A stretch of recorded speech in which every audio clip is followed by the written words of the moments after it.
Hello and welcome to Comic Solving Problems. I'm Stephen Allen. And I'm Eric McElroy. Hello. It's still the Brighton Festival, and this show is part of it, so it's another one of these comedy specials for the comedy extravaganza that is the Brighton Festival.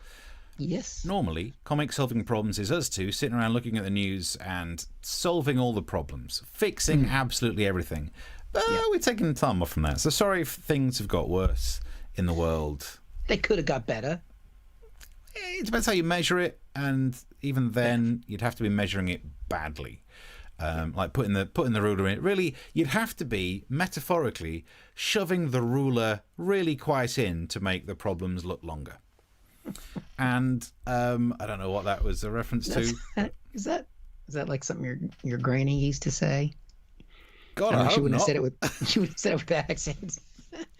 I know I live in the Midlands, or wherever this Mansford place is. I don't know how you were taught to shove the ruler in further to make it look longer, but it was certainly not my grandmother doing it. You disgraceful, despicable. When my grandmother did it, it was a yardstick. Oh, Anyway, instead it's another of these comedy specials where me and him, I'm Stephen Allen, he's Eric McElroy, that way. We're picking some more of our favourite clips of Series 2. All of Series 2 is available on our YouTube thing, plus you can get bits of it on Amazon Prime if that's the way you're inclined. But we've it's like curated. We've picked some of our favourite things of all the happenings of the last... I mean, Series 2 dates back to the start of August, I think. yes, it does. Correct. Wow, it's the truth. We've been doing this a long time. 50 episodes. We should actually work it out, but we're roughly ballpark 50 episodes worth. Yep. Yeah, I think we get a prize. It's the truth. 60 something. Yeah, And we get our jobs back.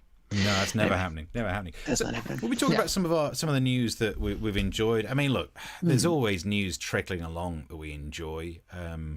Recently, I know we were both talking on the phone about how much we enjoyed that Lawrence Fox guy being sued for calling people paedophiles. It's like he's reached the end of level bad guy in the game of, well, you can't say anything these days. What do you want to say, paedophile? You can't say, oh. So that was fun. What other little news things were fun? There's lots of fun. I mean, we have fun. We do the show twice a week because we're doing it obviously right now special as part of the festival every Tuesday and Thursday. But we do it outside of the festival as well. Yeah. So this is festival now. That's why we've got the festival spirit and vibe. Did you enjoy the story about Chester Zoo?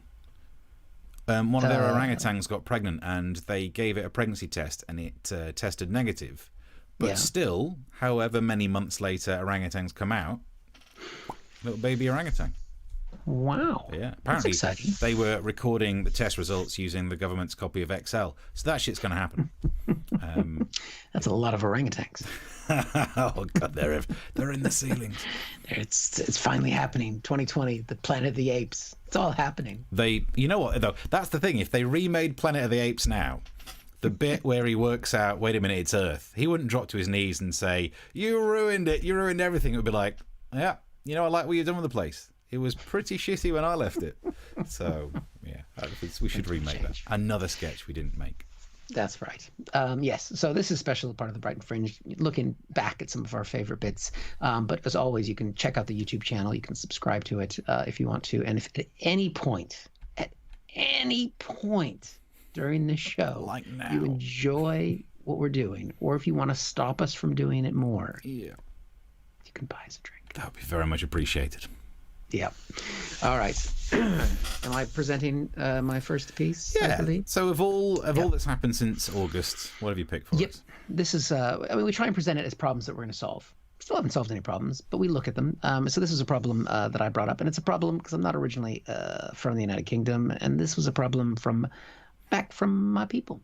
You ready for a problem that needs solved? Probably more than any other problem, I'm going to say, in the world. Okay. And that problem is basically one word, and that is America. Good point. It's my home country, Steve, and I've been living away for 20 years, and I look at it and I watch what's going on, and I just there's problems at all the different levels of society. We're going to start in a minute with the simple folk, right? Mm-hmm. Some people might have seen this. It went up viral in the last 24 hours, and these were people protesting, which is normally a good thing. I don't mind a little bit of a protest now and then, as long as it's for the right reasons. But these people were protesting in a Target. Which, do you know what a Target is? No, tell us, inform us. Is it some sort of clothes shop, is it? Well, it's like a Tesco superstore. Okay. So, but they've only just added food in the last few years. It started as more the part of Tesco that doesn't have food. It's a gigantic store. I mean, to be fair, it's very convenient. There's loads of them because it is easier to shop in America than it is here. So we still have that going over the Brits. But they're protesting essentially in a Tesco superstore. And here's the protest. Take off your mask! Take it off!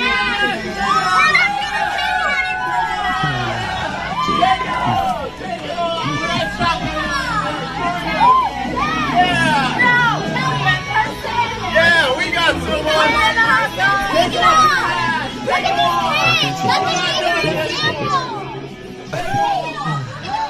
These first couple things you're going to notice from that, Steve. Notice, they're all white. Yeah. It's just something there about the fact that there's just a level of privilege going on. Look at how much we're suffering. Oh my God, I get sunburned and I can't do with a mask. And I'm just so sick of living in one of the richest countries on earth and having to spend my time in Target rather than go to the fancy mall. I mean, these are people who have never struggled, Steve. So we've got that base level of idiocy in America. That's a problem. But then it starts to go up. And we've got, and we're used to having an idiot president. But he's not the only idiot that wants to be president, which we can see here. Kanye, who's running for president, he's got campaign staff. He's struggled to get on the ballot, but he's warned his staff not to fornicate. Good advice. I mean, it's an interesting agenda that he's put forward. That's the first policy I've actually heard him talk about.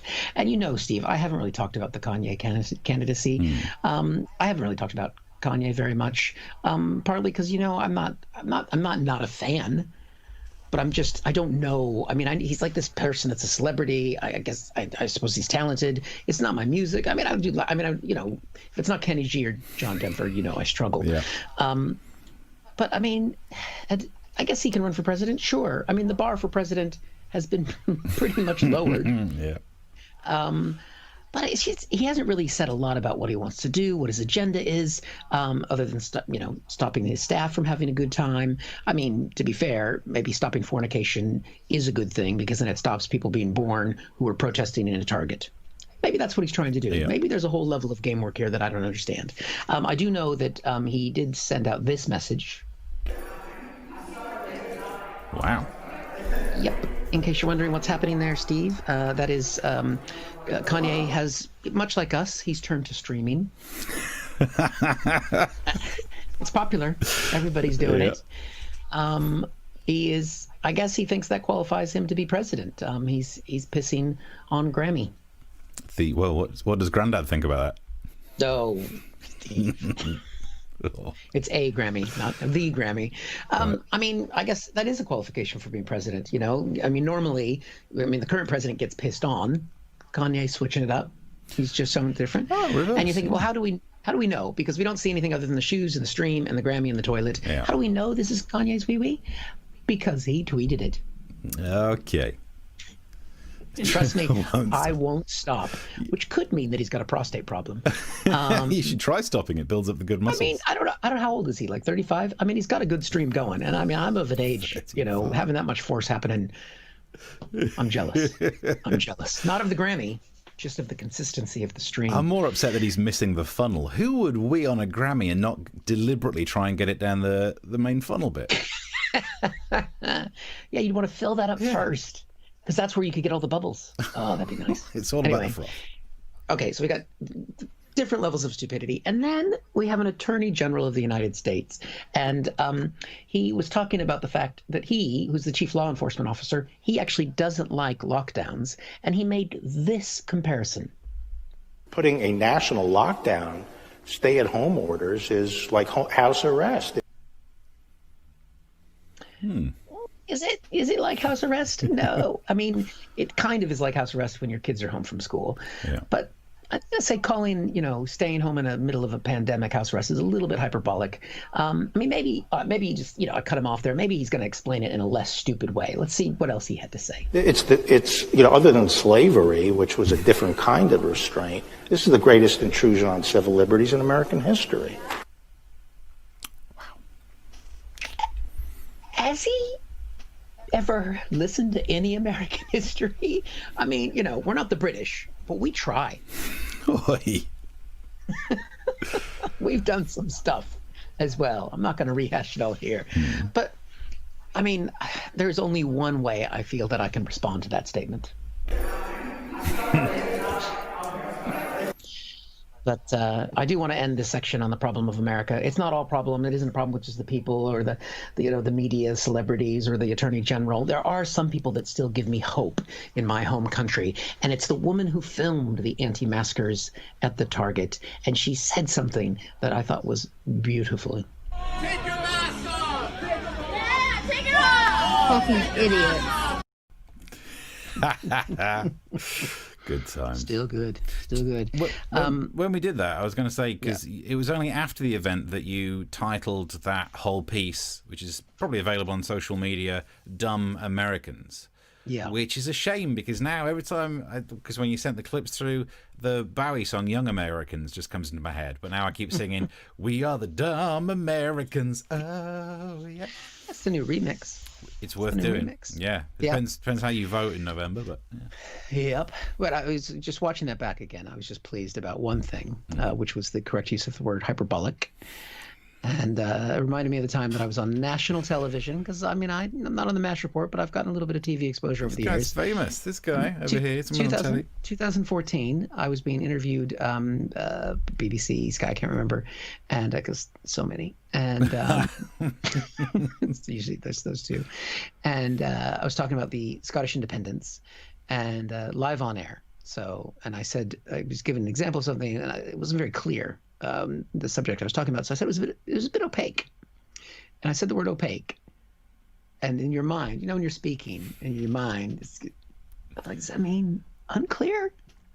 And so I got off air and I turned to the person that was with me. I was like, did I use that word correctly? And he's like, yes. I was like, yes. That is weird. Because you don't want to be that. I mean, I was talking about politics in Scotland and my view of Scottish independence, and so I'm already on thin ice as it is, and I just knew that whether I got it right or wrong was going to be a bit opaque. Yep, and then I mean, it's a great story, but you don't know what it would be like to know Eric and do a show with him during that year. Together, we were doing a show that was basically what this thing's based on, where we would sit in a small venue on the free side of the Edinburgh Festival and invite topical questions from the audience and just sit there riffing.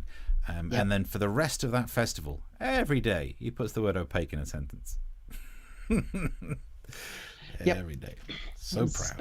Especially, I said on national television correctly. I was just like, as I was saying, I was just like, fuck. I mean, look, it would have been embarrassing if you got it wrong, but in terms of hyperbolic, which you use right, beautifully done. Even if you'd have got it wrong, it wouldn't have been as embarrassing as Natasha Bedingfield in the song Unwritten, where she has the lyric, no hyperbole to hide behind. So, and that's it now. It's a song, it's been made, it's released, everyone can download it, it's all over Spotify probably, and everyone listens to it and goes, oh, you mean hyperbole? And how do you live that down? I mean, she's not the most embarrassing member of the family. We all know her brother, but other than that is a difficult one to shake off. Yep. It must be the most embarrassing thing ever. Sorry, that was a hyperbole. I used it right. You did. Well done. Not talking about me. Actually, it moves us nicely on to the next topic. So in case you've just joined us, it's the Brighton Festival. Keep getting that wrong because of Edinburgh. It's the Brighton Festival, the comedy experience that is that. We're doing this special version of Comic Solving Problems, taking our pick of some of the favourite bits we've done in Series 2. And it's not all been the big stories. There was small stories that cropped up, like there was a news story some researcher had worked out that full stops And Generation Z or millennials or whatever incorrect euphemism we're using for young people these days. I mean, like millennials, the oldest millennial is something like 38. Yet the newspapers use it as if they're some young whippersnapper who doesn't know anything. So maybe it was Gen Z that they were talking about. And the fact that some punctuation wigs them out. We dealt with it in this way. Here we go. It's the first part. Gen Z, intimidated by full stops. Linguist issues warning. What are you meant to do at the end of a sentence? Well, you don't need to put full stop because you send the message. See, this is the real issue of this story that no one's discussed. Yeah. Because there are two types of people in this world. There are those of us who would write a block of text, and at the end of it, we will click send. Yep. And if you receive one of those, you receive one notification. Oh, I got a message from a friend. Then there are those other knobbers who every single time they've half-baked a thought, click send because they can't wait to get it sent, and then just send more and more and more. It's a flipping onslaught. Yep. Oh, I got a message from... Oh, 2 messages, 3 messages. That's just a word. That's just an emoji. That's just a space. Is he sitting on his phone? Why is he sending so many... What the... Anyway, how are you... Steve, why would you separate those two up? It needs to stop. So that was take one of it. The amount of acting. If you've not watched this show before, you're missing out on some good method acting. Very good. But then, look, we don't just pick these frivolous stories and do a light touch. We dig deep to see what are the actual connotations of these news stories. So bearing in mind, we've just found out that Generation Z don't like full stops. Okay. We concluded this. I understand their logic. If you are going to click send when you've finished typing, you don't need a full stop. But then the result should be Generation Z say, I feel like you don't need full stops. Not, I'm intimidated by it. Why bring emotion into it? Because then you get to be the victim of punctuation. And it means at some point, someone at work will have to have a meeting that goes like this. Well, thank you for coming to this HR meeting. Jonathan, I'm afraid we've had some complaints about your behaviour. Simon, I wonder if you'd like to explain. Sometimes when you talk to me, I find it really aggressive. I'm not aggressive. Oh, he's being mean to me again. What have I done? Thank you. I don't understand. Oh, he's doing it again. Simon, I wonder if you could explain exactly how Jonathan is upsetting you. When you finish sentences, it means you'd be using a full stop, and I just find full stops really triggering. Full stops aren't aggressive, it's just a part of speech. It just did too! No, the one in the middle was a semicolon. I don't really know how you use those. Yeah. You know, I just... Oh! Now what? You abandon the sentence, and that would be an ellipsis? That's 3 dots. No, I'm sorry, but sentences end. It's not aggressive, it's not shutting you down, it's not attacking you, it's just language, period.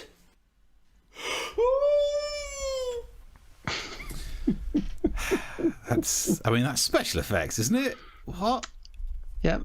Well, you don't have a twin? I did not involve my twin. I had to use camera trickery because my parents didn't remember to have me as a set of identical twins. Well, that is, well done. Why, thank you. The high pitchedness. I know I get criticized for having an extremely deep voice, but your high pitchedness there, I just felt like you were making fun of me. I got range. That's all it is. I got range. Reminds me of a friend of mine named Larry. I haven't seen him for a while. Oh, anyway, yeah, we'll talk about him on another show. He's a good guy. But definitely kudos for getting it in there with the camera angles and 3 shots. You and you. Yeah, that's very good. The very obvious theme, and what I realised is, look, this is niche stuff that not everyone knows, but we promised to also talk about some behind-the-scenes stuff during these Brighton Festival specials. Is the white balance was the problem on the phone, because as I moved closer to the window, so it changed the whole white balance thing, and it meant the shadow in the background was more obvious. So I could have set the white balance and the exposure and all that other crap. But who's for a joke about punctuation? You know what I mean? I wonder if now that you got the green screen, you can film it with the green screen. Next level. Get subscribed to this link because this show is going places. Yes, we're going to take green screen, multiple shots. I might even do something where I'm not sitting at my desk someday when I film these things. No, you won't. So, trust me, you don't want to get into it. unlikely. I had to buy the flipping tripod for it, and I just walk around the flat filming myself. It's just, in fact, in all of these, I don't think I've got any. Actually, that's not true. The next one I'm playing after your one is actually in my kitchen. But I went through a whole phase of doing most of the sketches on my side of the sketches were just filmed in my kitchen. Yeah, just me cooking. I'm trying to get a spin-off. that's true. But we've got this series. We've been further away from the tea stories. Season 1, a lot of tea-based stories, less tea. So we're bringing that back. Promise. After this, you subscribe, see some stories about tea because I know my tea. Look at that. There it is. I mean, it's vodka, but still. That's the difference between you and me as well, is the way in which we stay hydrated. Because during the show, he's always got the drink there on the go, and I always wait until after the show, where I just neck. Good Lord. I get through so much. Massive. Have you never seen me drink? Because we've known each other for a long while. Yeah, but you don't drink during shows, and we No. don't spend any time with each other on a personal level. So my other half has an issue about the way in which I stay. So what's that? That's just under a litre. I'm not at my most thirsty, but maybe I'm northern. Maybe this is why I drink like. But this is how I stay hydrated, right? For me, this is a normal drink. Okay. 1 Mississippi, 2 Mississippi, 3 Mississippi, 4 Mississippi, 5 Mississippi, 6 Mississippi.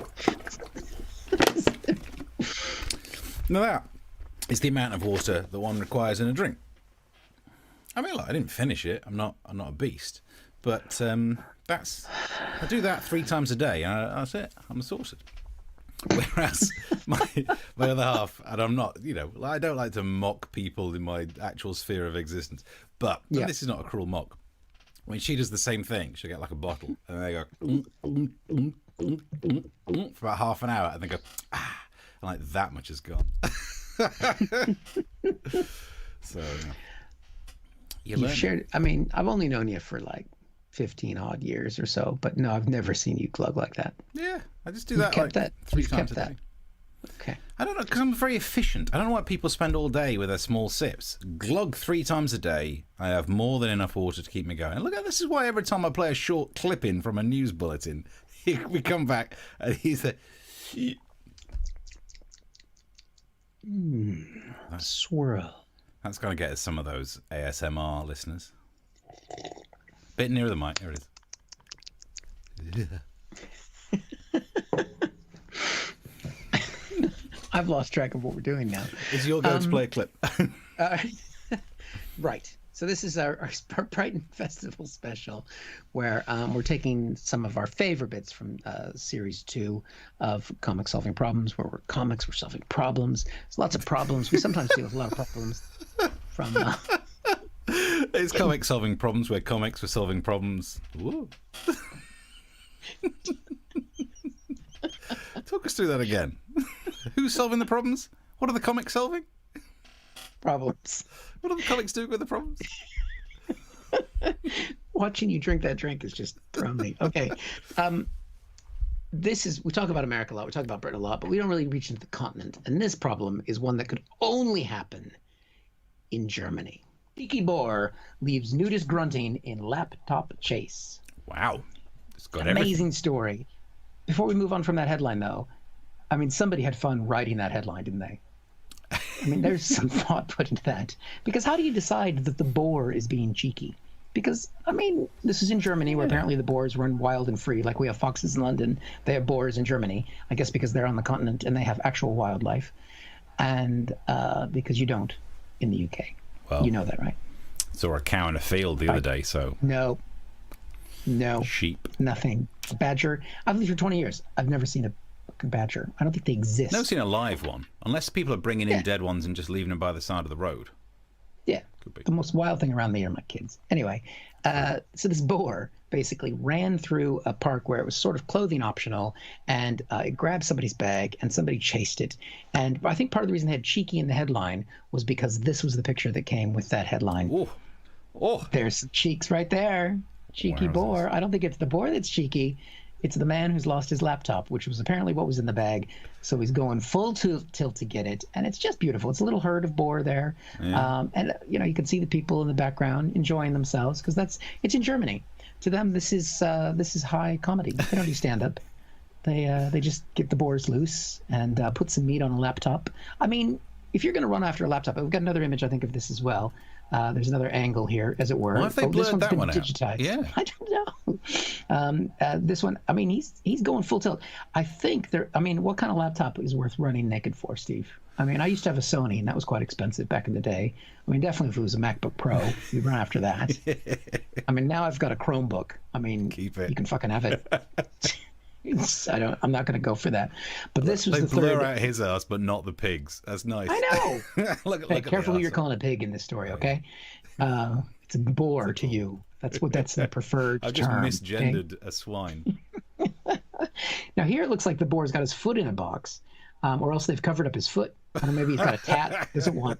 They're really not good at covering up the nudity, are they? But look at that. He looks like a toddler. This belly, the man. I mean, this picture's so beautiful. Yeah. This is the problem with taking a break, is that we can't ever take breaks again. That's the problem we have to solve. There's no more breaks because we miss things like this. What I like is all the people around him looking on, doing nothing to help.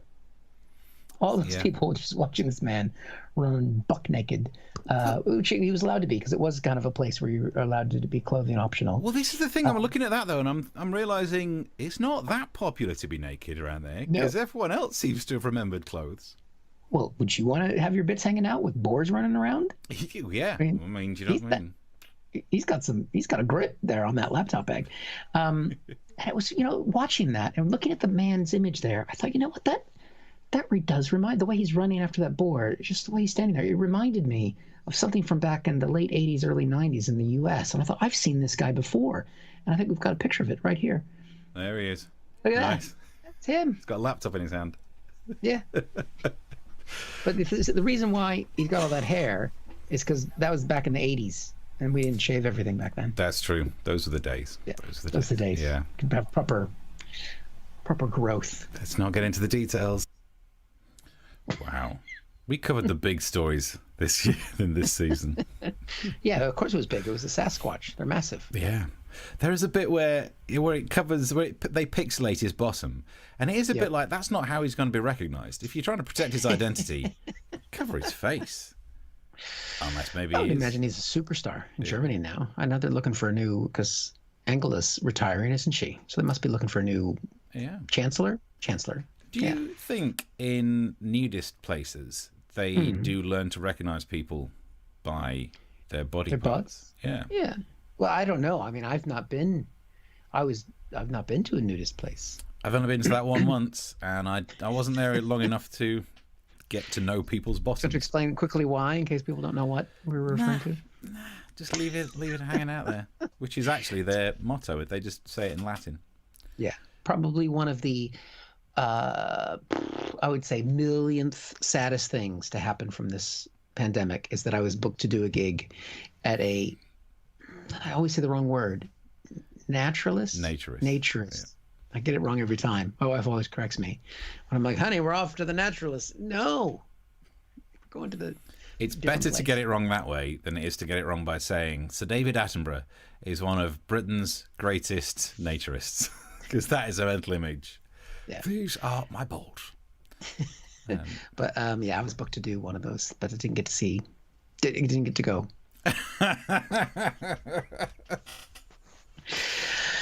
Tragic. Tragic. This is the Brighton Festival special of comic solving problems. We're going through some of our favourite clips because we do this show twice a week. Every single week we've been churning these out for ages. For the second series, which is on YouTube, but also Amazon Prime and places like that, we covered many different stories. I did say that I hadn't done many that actually involved me being in the kitchen. There was one sketch. I think this is the only kitchen-based sketch that I've done this series, I think. Anyway, have a look. Okay. Brexit. No deal can be a good outcome in cis PM. I can't do it, man. I can't do it again. No, because we did this. Trying to write jokes about Brexit again would be like going back to an ex. Look, we had fun for a short time back then, a couple of years ago. Yeah, it was a laugh for a while, but then things got nasty and stuff got said on social media and all very mean. And if anything, I've moved on. I've found someone new. You don't know her. She's called COVID. and I write jokes about her now. Look, I feel we owe it to do some jokes about it, I guess. Okay, whatever. Boris Johnson did. He said it was an oven-ready deal, and now he's saying no deal would be good. Okay. I mean, it's effectively like this. Oh, hiya. Yeah, and I just got in. Yeah.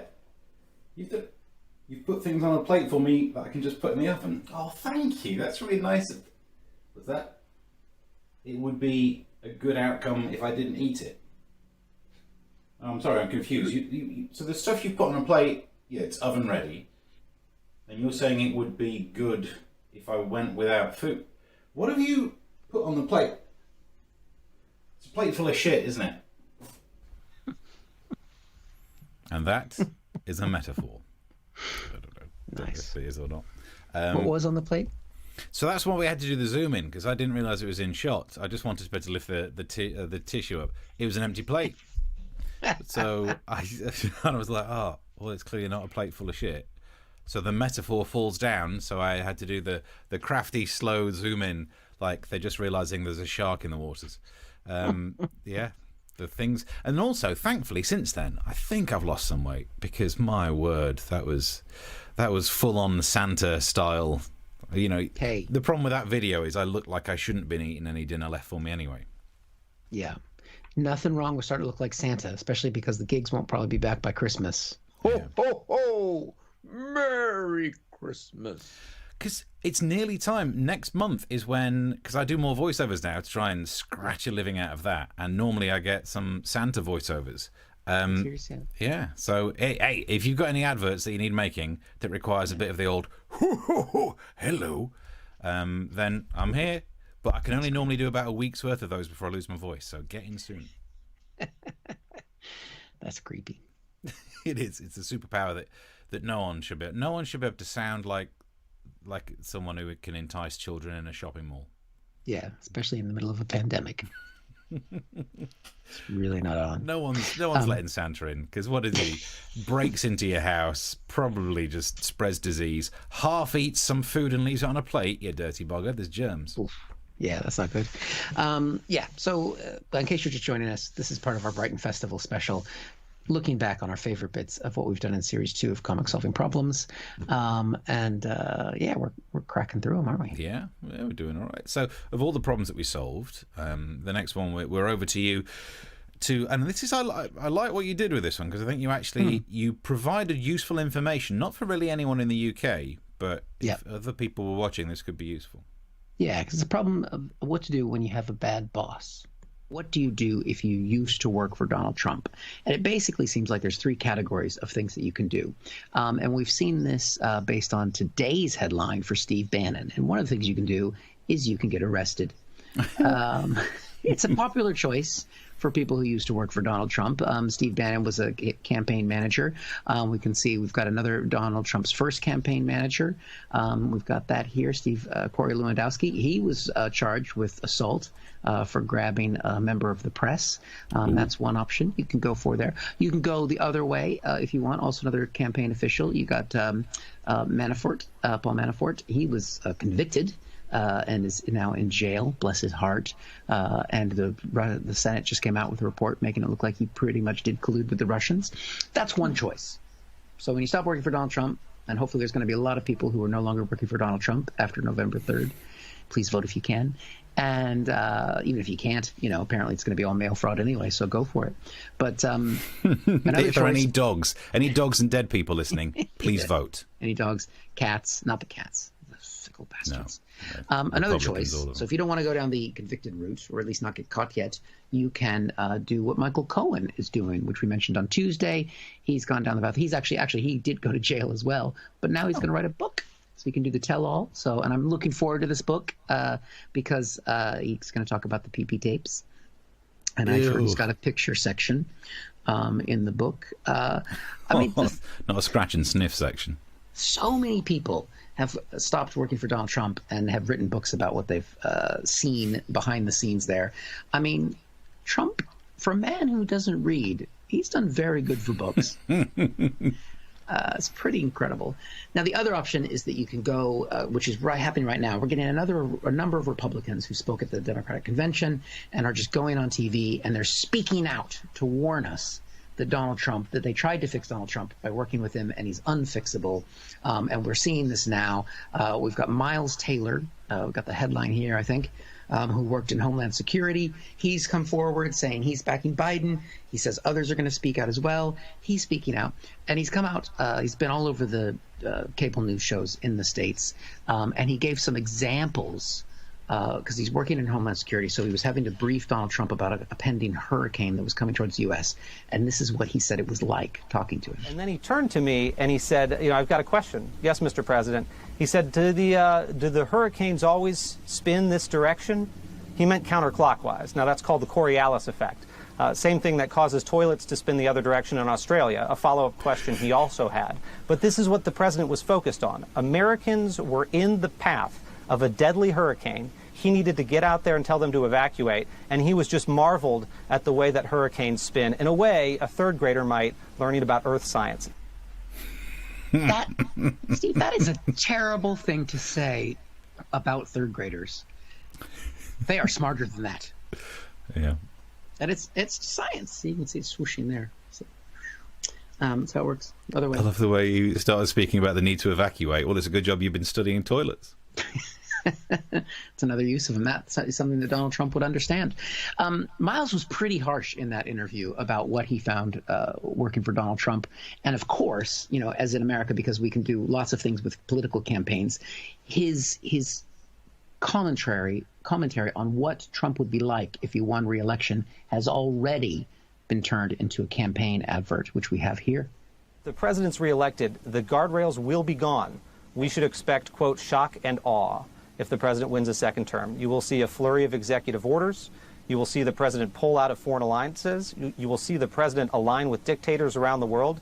And if right now we're less safe because we have fewer friends and stronger enemies than before, you can expect to see that on steroids in another 4 years of the Trump administration. I'm Donald Trump, and I approve this message. Yep. Good time. What a time to be alive. A time to be alive. Yeah. So there we go. One of our favorites. And so yeah, if you're just catching up with us, the Brighton Festival folks, these are some of our favorite bits of Series 2 of Comic Solving Problems. Yeah. If you're enjoying any part of this show, it really helps. The only reason that we can continue to afford to do this is donations of people who chuck money in our direction. Yep. There's links to places at the end of the show. There's a link on screen, but also wherever you're watching this stream, there should be some sort of a URL that we try and post with it. That means you could chuck some quids in our directions, and it keeps the lights on. And for this show, the light's purple. Ooh, yep. And if you don't like us, I have a puppy. Yep. Just saying. We really should do a spin-off show that's basically just a puppy. Yep. All about the spin-off shows. It's the way forward. All about the spin-off shows. All about the puppy. So, obviously, look, there's no getting away from the issue that one of the things that we talked about a lot was coronavirus, because that's why we started doing this version of the show, and then we dropped quarantine from the title, but Series 2 was still dealing with the elephant in the room. Actually, I've got to be careful about that because we're about to talk about Priti Patel. What I'm saying is the story that she made us question ourselves about was, would you would you dob your neighbours in? Would you I'm trying to think of all the East London kind of, you're a narc, would you basically snitch on your neighbours? She said she would, but then Boris Johnson made it all confusing, and it left me in a moral quandary. I'm not the kind of person who sticks his nose into other people's business, but we were being told by the Home Secretary that there was an imperative to do so. We dealt with it. We resolved the issue. We solved the problem like this. Would you snitch on a neighbour? There's that phrase, snitches get stitches, but then do not snitches get a persistent cough, a temperature, and a loss of a sense of smell? It's I don't know what's the best way to do it. I did think if you get caught snitching on someone, these days people are aggressive, and you don't want your neighbours getting angry with you. Imagine you're in a park and you see a big group of people, like 7 people. If you dob them in, they might come and be violent to you because they'll outnumber you. And if they don't outnumber you, maybe have a word with yourself first. But my theory is I will snitch. I will snitch now as long as it goes like this. Well, officer. What brings you to a place like this? Oh, come on, Joe. We both know you're the kind of man who likes to keep his nose to the ground. I thought maybe you might have seen something I might be interested in. My memory ain't so good these days. Well, maybe this might jog your memory. Things are still a little bit foggy. Okay. How about now? Yeah, it's all coming back to me now. Woman at number 47 had an 18th birthday party for her kid. And I can say I have tidied up those wires that hang down from the shelf. Is that how you did the money thing? Yeah, it's all done with wires. It's wires. Flipping special Did you reach effects. up? Where was the money coming from when you reach up? It's magic, isn't it? It's magic. There's some magic in this show. Yeah. That's what maybe we should stop talking about news and problems and just do a magic show. What do you think? Yeah, I don't think we stand a chance of succeeding at that either. So That's nice. If you watch it back again, I mean, it's not magic. It's that my hand was out of shot holding the money. So I then pull it back in from shot. Don't tell me how the trick is done. I've done tour support for Pete Furman, who's a fantastic comic magician, and I've been backstage where he's laying out all the tricks in advance. And I'm like, I walk by the table just going, Yeah, can't know. I don't want to know. Yeah. It's magic. But mine's not magic. Mine's just camera trickery. It's not even Don't. camera trickery, is it? Don't ruin it. The actual I camera really am. trickery, the version that I tweeted about, I tweeted that video before we did the show, and by the time I'd done the show, I'd added a colour filter to try and make it look like it was more overexposed, like it was some sort of Costa del Crime kind of vibe. Too much time on my hands. Yep. Give this man a gig. Yeah, put some money in the pot, because otherwise we're just going to sit around making these shows. And dear. regularly you can email the show wherever you're watching this. There's a place where you can message, you can find a way of getting in touch. And a guy called Philip, one of our correspondents, sends us news stories all the time during these Brighton Festival specials. We've been looking at some of the stories that he sends to us. This final one that we get to cover is this one.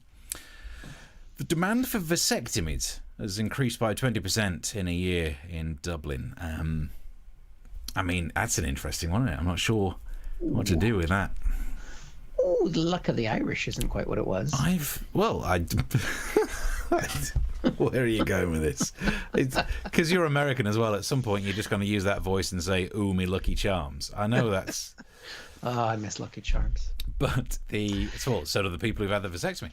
But I mean, I've been bored during lockdown, as you can tell by some of the sketches that we've bothered to make. But I've never been sat there like, oh, what can I do? I could have me vast difference tied up. Who thinks? Yeah, Is that what it's called? Your vast what? Vas difference, the tube that goes from the testes into the. That. We were taught it at school. I think everyone gets taught that. But nobody remembers that. Why do you remember that? Everyone is taught that, but it's not information you need. Well, it came in handy during this show. Partner, oh, tickle my vastistis. Ooh, don't go near the vas difference. The vast difference. The vast difference. The vast difference. Which actually sounds like it should be one of my fake names. I always like to have some go-to fake names. My name is Vas. Vast difference. Let's see if that handle's taken on Twitter. Hold on. No. Yeah. They got time on their hands in Ireland. It's a traditionally Catholic country. And it saves using contraceptives, I guess. Maybe. You're not supposed to use. Yeah. I don't know. I've got some friends in Ireland. I'll give them a call, ask them how their vastistes are doing. Yeah, how's your vastistes? It's a fake name. My name is Vas. Vas different. Keith Vaz. Remember that. In no way is it linked, but I just thought I'd say it out loud. Although Keith Vaz had a fake name when he was, I don't know how much of this was proved, so do we need to say allegedly, hiring some guys to, I can't remember the story, but it had something to do with blokes coming round for some bloke-on-bloke action and something to do with pretending to be a washing machine salesman, that Keith Vaz would pretend to be a washing machine salesman to have these encounters with men. Do you remember that? Okay. I don't recall that story.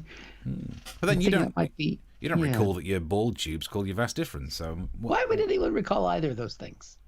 Both could be useful.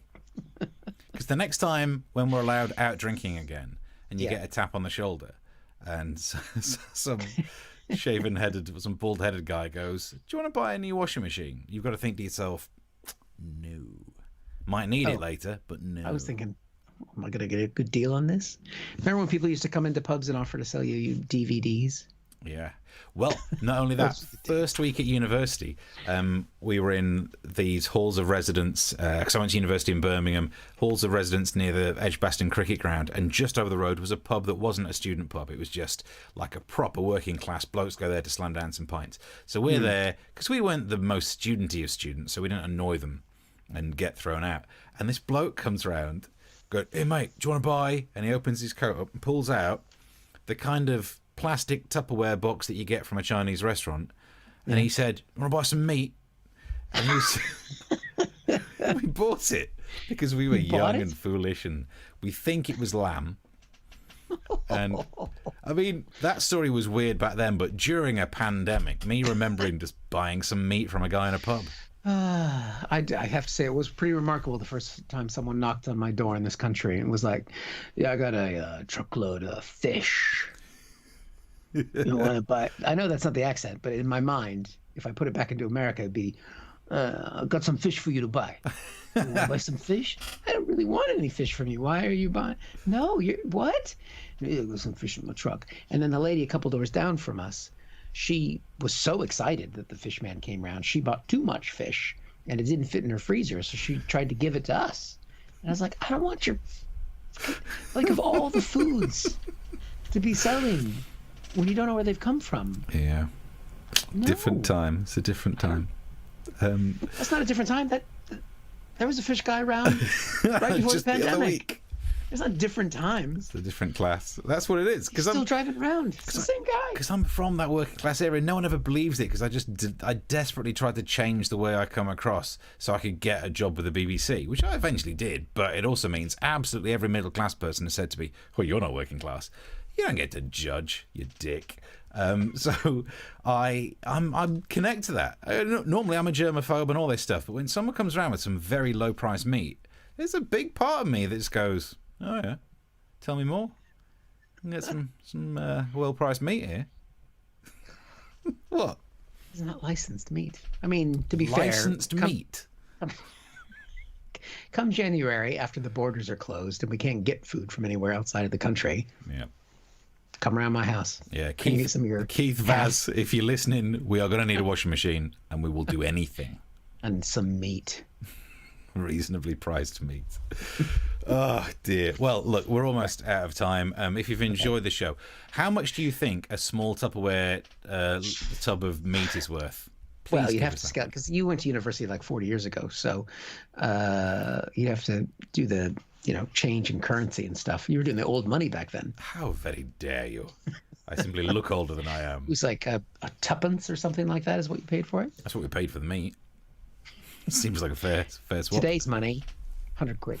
There's a link coming up on screen at the end, and there should be a link somewhere near the stream, a donate link. Any couple of quid you could throw in our direction would be very much appreciated. But more of these shows will continue. We have more of these shows to do every Tuesday and Thursday. So Thursday at 9 o'clock will be the next one. That's right. And this has been a special one as part of the Brighton Festival, where we've been looking back. But, typically when you see the shows, we do them live, and we can solve your problems live on air. You can send us problems in advance. You got our Twitter handles on the screen there. So please get in touch and let us know that you're there and you're enjoying it, and share the show. So could we end this final of our Brighton Comedy Special look back specials? Yes. With something that we did. It was a mention of the story. The whole actual clip is about this guy who's a stuntman. He set himself on fire to propose to his missus. Oh, yeah. And blah, blah. We did loads of blah, blah, blah. But the bit that I've edited it down to, one of my favourite clips, because it was just the level of messing around that no one needs, but we can get away with it because it's our show. So this is it's one of my favourite things that we've ever done. My other half sent a message straight after complimenting you on your acting during it. Oh. Well, what?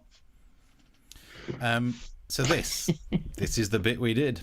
Stuntman proposed to his girlfriend while on fire. If that's what you do, then I guess you really could say you've kept the spark alive.